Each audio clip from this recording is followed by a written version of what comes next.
Mesdames et messieurs, veuillez accueillir Madame le maire de Romans-sur-Isère, Marie-Hélène Toraval.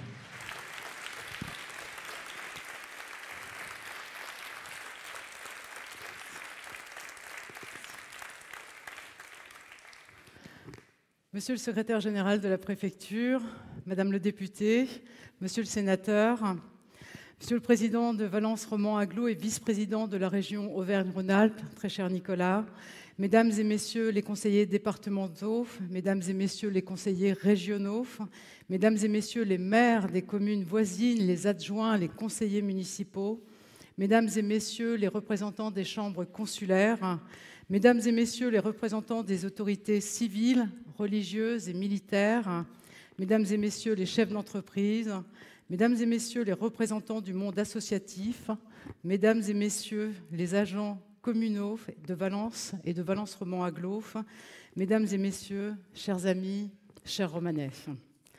Dans la vidéo que vous avez pu découvrir il y a quelques instants, on peut dire qu'en 2024, le sport a été décrété grande cause nationale. Il va effectivement y avoir du sport, et pas seulement parce que la France accueillera les Jeux olympiques d'été. Alors qu'un nouveau Premier ministre vient d'être nommé, les défis auxquels notre pays est confronté ne vont pas manquer. Et comme l'écrivait fort justement Romain Gary dans Les Promesses de l'Aube, je vois la vie comme une grande course de relais où chacun doit porter plus loin le défi d'être un homme. Pour relever les défis qui se présentent à nous, il va en effet falloir faire preuve d'endurance. Et je veux ce soir remercier les élus de la majorité qui m'accompagnent sur scène et qui ne manquent pas de cette pugnacité pour mettre en œuvre nos engagements et mener à bien nos nombreux projets. Parmi les principaux défis que nous avons à relever, je pense d'abord aux défis climatiques. Et ce ne sont pas nos amis du nord de la France, touchés à répétition ces dernières semaines par les inondations, aux conséquences aussi catastrophiques que dramatiques, qui vont me contredire. Tout le monde s'accorde sur le constat des dérèglements climatiques auxquels nos territoires sont confrontés. Sans rappeler les épisodes de grêle et de neige que nous avons connus à Romans en 2019, chaque été, nous sommes régulièrement touchés par de longues périodes de canicule et de violents orages. À l'échelle de nos territoires, à l'échelle de nos communes, il serait trop facile de considérer que le phénomène est inéluctable et que ce n'est pas à notre niveau que les choses se jouent. Je pense au contraire qu'il est de la responsabilité de chacun d'agir et de s'adapter pour lutter contre les dérèglements. À l'échelle d'une ville comme Romans, notre mission consiste donc à réfléchir nos projets urbains en conséquence. C'est le sens du projet de la vallée de la Savasse, projet emblématique de notre mandat et qui devrait se conclure en cette fin d'année 2024. Dans ce combat pour la renaturation que nous menons et que j'évoquais déjà l'an dernier ici même, ce projet a été reconnu par l'Agence de l'eau comme étant l'un des plus vertueux du quart sud-est de notre pays sur ce mandat. Quand certains esprits chagrins y voient un projet pharaonique, notre majorité y voit une ambition écologique et environnementale, de même que le renouveau d'un quartier oublié, trop longtemps oublié. Avec ce projet, nous avons souhaité offrir demain à tous les Romanais une véritable continuité écologique avec l'Isère. Sur 3 hectares, nous allons ainsi régénérer tout un écosystème en connexion avec le belvédère Saint-Romain du parc François Mitterrand, avec le centre historique, grâce aux passerelles qui seront installées dans le courant de l'année 2024. La vallée de la Savasse représente un investissement de 15 millions d'euros et a bénéficié d'un accompagnement conséquent de la part de l'État, à hauteur d'1,2 million, de l'Agence de l'eau à hauteur de 2,8 millions, de la région à hauteur de 2,3 millions, du département à hauteur de 375 000 euros et de Valence Romans Agglo avec 3,4 millions dans le cadre de l'assainissement. Cette année, nous y inaugurerons également le réaménagement total de la place du Chapitre en centre historique, à 2 pas du musée de la Chaussure, qui s'est fait en étroite concertation avec l'école Saint-Just et la maison de quartier Saint-Nicolas. Je le dis, nous n'avons pas tous la possibilité d'habiter une maison avec un jardin. Aussi, nous considérons qu'il est important d'offrir aux Romanais des poches de verdure, comme le sera demain la place du Chapitre, où sont aménagés un petit peu plus de 800 mètres carrés d'espaces verts nouveaux. Ce projet a été mené dans le cadre des opérations de renouvellement urbain pour plus d'1 million d'euros et devrait être livré au printemps.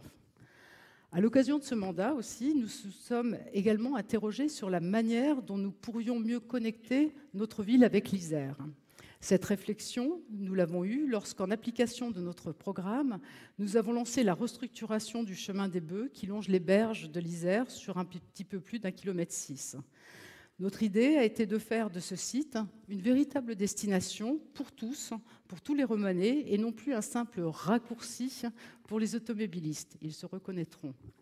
Concrètement, avec le soutien de nos partenaires institutionnels, nous allons créer une vélorue à double sens où les vélos seront prioritaires, mais la voiture pourra toujours circuler, planter un petit peu plus de 2000 arbres et arbustes, mettre en place un parcours de santé, créer 10 zones de pêche pour nos amis pêcheurs, réaménager le parc Édith Piaf, installer un éclairage public intelligent pour préserver la faune et la flore, et le tout sur un espace qui sera totalement vidéoprotégé. C'est un investissement de 4,3 millions d'euros qui est accompagné là aussi par l'État, la région, le département et Valence Romans Agglo à hauteur de 44%.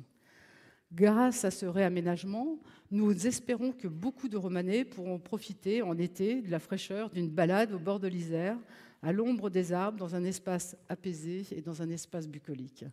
Aussi, j'ai le plaisir de vous donner rendez-vous au printemps pour son inauguration.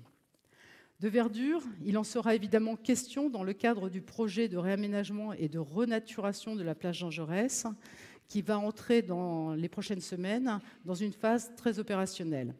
Alors oui, c'est un projet qui a fait et fait couler beaucoup d'encre et de salive aussi, parfois même jusqu'à l'outrance et l'injure publique, qui ne devrait pas avoir droit de citer dans un débat public. Je veux dire et réaffirmer une nouvelle fois ce soir, s'il en était besoin, la totale détermination de notre majorité à mener ce projet vertueux jusqu'à son terme. Nous entendons évidemment les craintes qui se sont exprimées ici et là, et je comprends parfaitement que le changement puisse faire peur. Mais je veux dire aussi que nous avons mûrement réfléchi ce projet, que nous nous sommes entourés d'experts pour l'élaborer, que nous avons pris le temps de la concertation et qu'il a évolué en fonction de celle-ci pour aboutir à l'esquisse de ce que devra être le centre-ville de demain. Parallèlement, la mise en œuvre d'une nouvelle politique de stationnement depuis le mois de septembre doit permettre à chaque typologie d'usager de se stationner selon ses besoins, non seulement aux abords de la plage Jean Jaurès, mais sur l'ensemble du centre-ville. Je rappelle à ce sujet que les tarifs du stationnement à Romans sont parmi les moins chers de la Drôme. À terme, ce sont 9 500 m² d'espaces verts qui vont être créés en cœur de ville, contre 460 m² aujourd'hui, qui partiront de la rue Jacquemart au rond-point de l'Europe. Et croyez bien que les riverains qui habitent les immeubles le long de la plage Jean Jaurès sont nombreux à nous dire combien ils ont hâte d'avoir des arbres et des espaces verts sous leurs fenêtres, plutôt que la forêt de voitures que nous avons encore aujourd'hui. Mais par-dessus tout, nous croyons fondamentalement, à la lumière de l'expérience d'autres villes qui ont mené à bien des expériences comparables de renaturation, que ce projet donnera une nouvelle dynamique commerciale, résidentielle et touristique à notre centre-ville. Notre centre-ville qui sera mieux connecté à Marc Avenue avec ses 2 millions de visiteurs annuels. Dans le cadre de ce projet, pour lequel notre majorité est pleinement mobilisée, ce sont 10 millions d'euros qui seront investis pour ce que nous considérons être comme un projet vital, non seulement d'un point de vue environnemental, mais pour la dynamique de notre centre-ville, qui sera beaucoup plus un lieu de destination et moins un lieu de passage.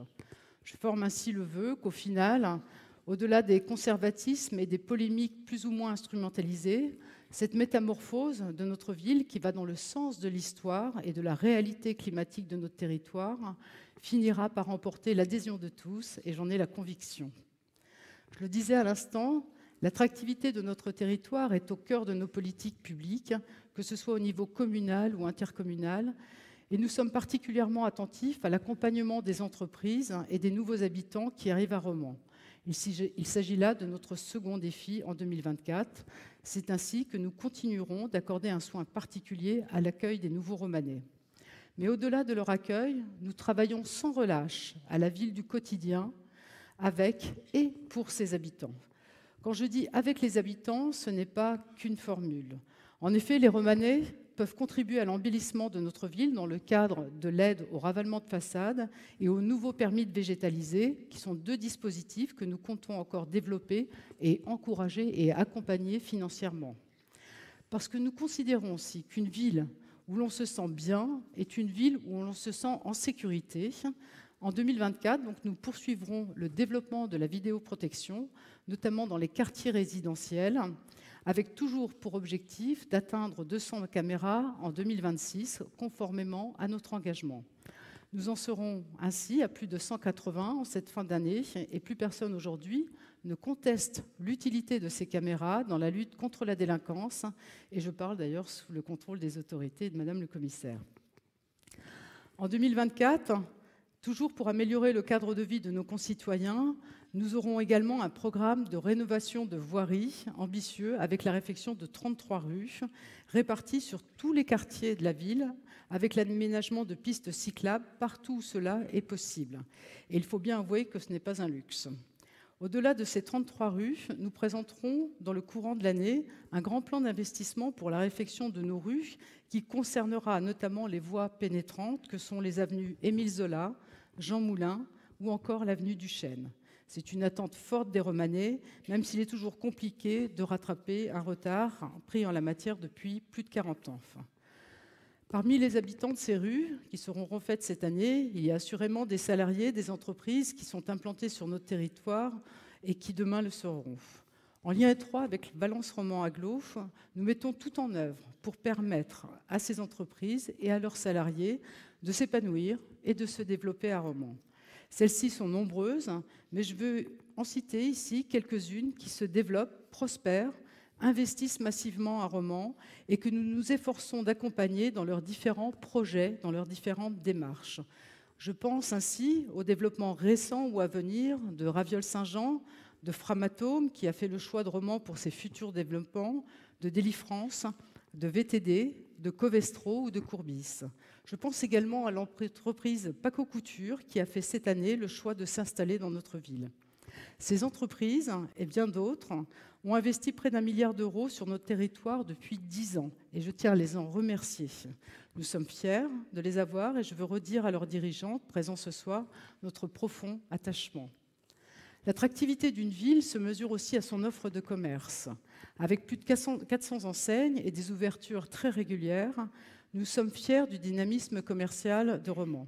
Dans un contexte économique fluctuant, c'est un défi quotidien que nous relevons avec les élus, les agents et notamment avec notre manager de centre-ville, car nous considérons que le suivi personnalisé de chaque commerçant est l'une des clés du centre-ville qui vit et se développe.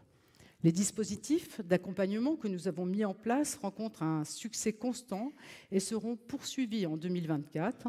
Je pense au dispositif Shopping Romand qui a été lancé en 2018 ou encore à l'aide au développement que nous accordons conjointement avec la région Auvergne-Rhône-Alpes depuis 2019. Ils nous ont permis de diviser par 2, en quelques années seulement, la vacance commerciale.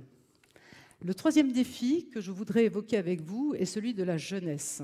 Ce défi se relève d'abord à l'école et je souhaite ainsi que la communauté enseignante puisse être mieux accompagnée dans ses missions. Mais je veux aussi dire que les enseignants ne doivent pas avoir à se substituer aux parents, ni à pallier leurs défaillances dans l'éducation de leurs enfants. Nos enseignants, dans leur immense majorité, sont admirables et ne devraient jamais être l'objet de menaces ou d'intimidations de la part de leurs élèves ou de parents qui, de toute évidence, ont failli. Au niveau communal, notre responsabilité consiste à offrir de bonnes conditions de travail aux élèves et au personnel éducatif dans des écoles dont nous avons la charge. En 2024, nous poursuivrons le plan de modernisation des écoles, auquel nous avons consacré une enveloppe d'un peu plus de 6 millions d'euros sur ce mandat, avec notamment des travaux de rénovation énergétique et d'accessibilité. Un accent particulier cette année sera mis sur les écoles Lucie Aubrac, Saint-Exupéry, Jean Monnet et encore l'école des Arnaud. En 2024, les travaux de la nouvelle médiathèque, tant attendue des utilisateurs et des agents qui y travaillent, va enfin débuter.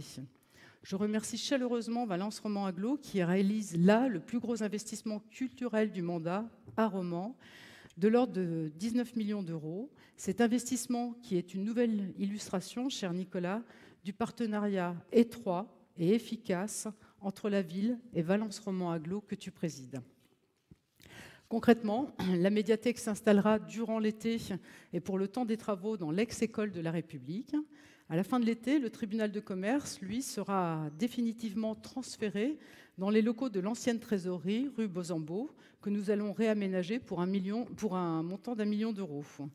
Les travaux, à proprement parler de la médiathèque, qui accueille actuellement quelques 140 000 usagers par an, débuteront à l'automne avec la déconstruction du bâtiment actuel, du bâtiment fanal, et la construction du nouvel équipement qui s'étalera jusqu'en 2026. Le défi de la jeunesse passe aussi assurément par le sport.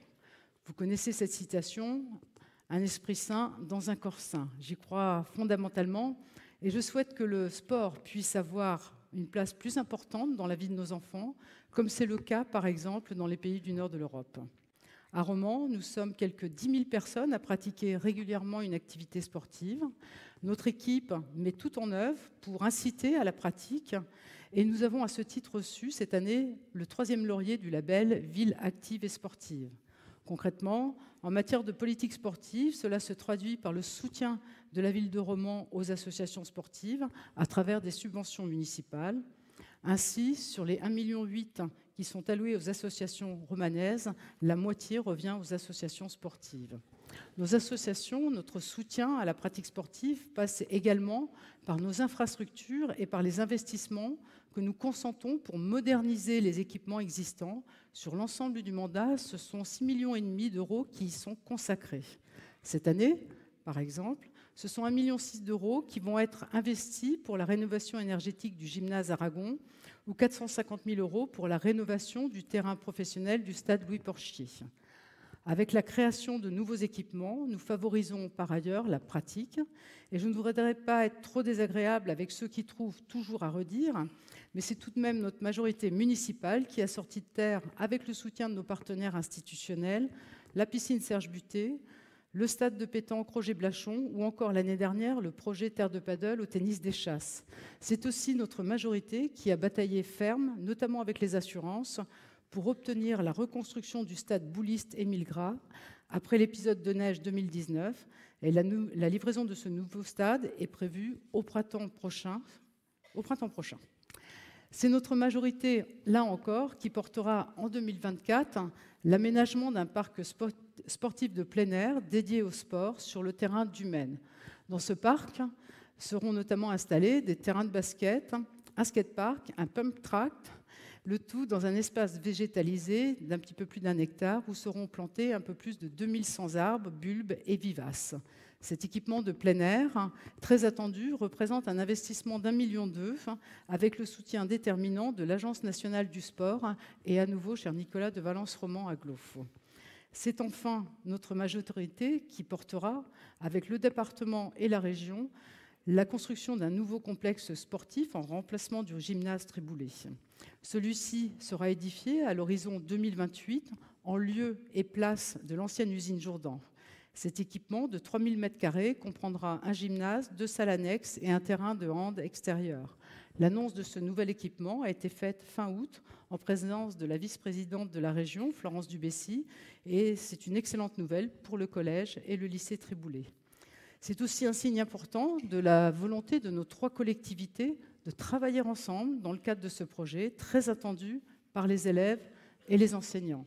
Cet investissement de 14 millions d'euros sera financé à hauteur de 2 millions d'euros par la ville, 3 millions d'euros par le département et 9 millions d'euros par la région. Je veux ici remercier le président Laurent Wauquiez et la présidente Marie-Pierre Mouton pour leur soutien déterminant dans le cadre de notre politique sportive et plus généralement dans l'ensemble de nos projets. Si notre politique d'investissement se veut résolument ambitieuse, elle n'en demeure pas moins raisonnable. Raisonnable car tout ce que nous entreprenons se fait en maintenant l'objectif de ne pas augmenter la part communale des impôts locaux, en continuant le désendettement de la ville et en maîtrisant les charges de fonctionnement. C'est l'engagement que nous avions pris en 2020, c'est une promesse que nous tenons et c'est aussi un défi permanent. Cet engagement a pu être tenu en 2023 grâce au plan de sobriété que nous avons mis en place et qui a permis de limiter les effets de la hausse des tarifs de l'énergie. Je tiens à remercier l'ensemble des acteurs et notamment les associations, mais aussi les agents municipaux qui ont permis d'atteindre notre objectif et même au-delà. En effet, nous avions fixé un objectif de moins 15% de consommation énergétique et nous avons finalement diminué notre consommation de 45%. Voilà, chers amis, dressé devant vous le panorama de ce que sera l'année 2024 à Romans. À l'heure de conclure mon propos, je me remémore les 12 mois écoulés, les projets lancés, les projets aboutis, les grands moments de joie, mais également les peines et les souffrances que nous avons vécues en 2023. C'est le moment où je repense aussi à toutes celles et ceux qui nous ont quittés.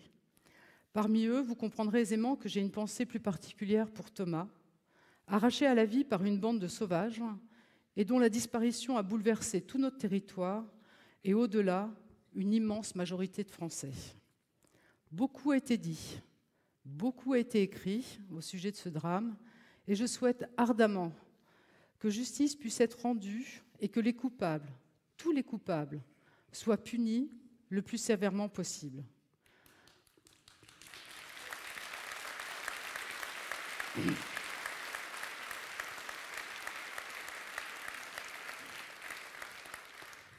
Je ne le répéterai jamais assez, ce qui s'est passé à Crépol dans cette nuit du 18 au 19 novembre 2023 est tout sauf un fait divers. Ce qui s'est passé à Crépol doit surtout appeler une réaction en profondeur dans notre société pour que l'autorité républicaine revienne partout et que la peur change de camp. À mon modeste niveau, j'ai essayé d'alerter nos gouvernants et de dire tout haut ce qu'une immense majorité d'entre nous pense tout bas.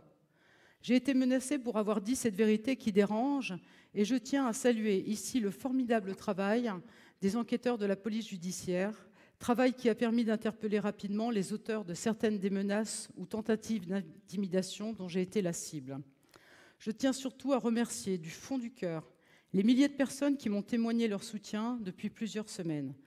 Vous n'imaginez pas à quel point cela m'a apporté du réconfort, mais aussi et surtout du courage pour continuer à dénoncer cette dérive de notre société que je ne peux plus accepter, que nous ne pouvons plus accepter. Aujourd'hui, ce n'est plus ni moins nos principes républicains et les fondements même de cette France que nous aimons tant qui sont remis en cause. Aussi, comptez sur moi pour continuer à être, avec d'autres heureusement, le porte-voix de cette France qui travaille, qui paie ses impôts, qui respecte les règles, et qui en a ras-le-bol de voir certains cracher à la figure de notre beau pays.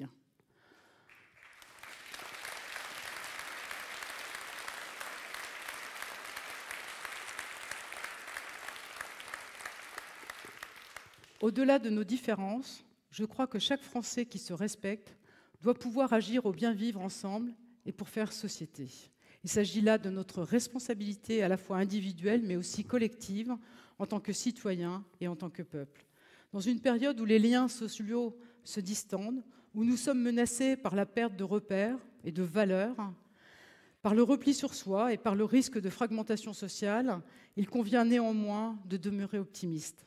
Je reste pour ma part persuadée que la France reste un idéal qui nous transcende et dont les valeurs doivent demeurer des valeurs vécues et non de simples lettres affichées au fronton de nos mairies. C'est le vœu que je formule pour 2024 et je souhaite à chacun d'entre vous une belle et heureuse année. Et je vous remercie.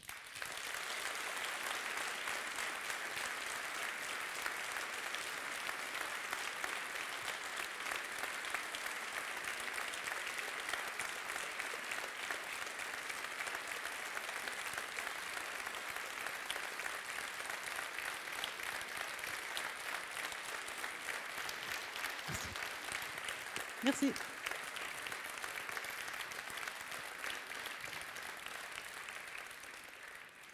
Vous êtes si nombreux, mais nous avons préparé le pot de l'amitié parce que c'est bien ça qui est le plus important ce soir, qu'on va partager ensemble. Et puis j'aurai plaisir, et les élus avec moi, à échanger quelques mots. Il suffit que vous vous retourniez et tout doit se passer dans le fond de la salle. Je vous remercie encore très chaleureusement et bien sincèrement. Merci.